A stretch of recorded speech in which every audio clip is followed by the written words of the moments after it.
Question of the week number 6. What do you think of Paul? As we wind down reading all of Paul's 13 letters, I'd like to hear what you have come to think about him personally. Do you admire his incredible dedication to Jesus and to his fellow Christians? As you well know, Paul started his spiritual journey as a non-believer in Jesus. Paul grew up in Judaism and was a Pharisee, a very strict sect of the Jews that adhered to the law of Moses rigorously.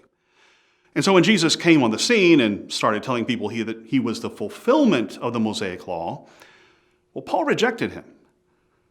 But once Paul became a believer, he was extremely dedicated to Jesus.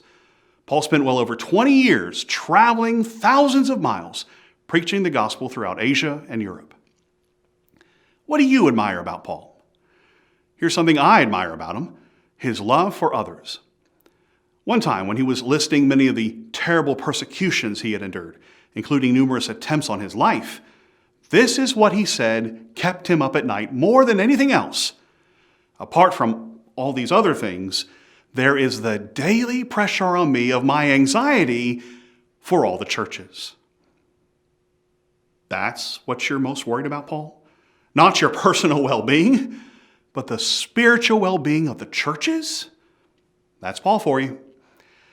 And so let me ask you, what do you think about Paul as a person? We all have our flaws, and of course, he did too. But are you able to look past his faults and find a kindred spirit? What is it you admire and appreciate about our brother in Christ, Paul the Apostle? Let us all know in the comments below, and I'm anxious to read what you have to say. I'd like to see what your ideas are and what you think about him. By the way, we'll see Paul again when we read the book of Acts together. But for now, we'll move on to the rest of the letters in the New Testament, starting with Hebrews. See you next week.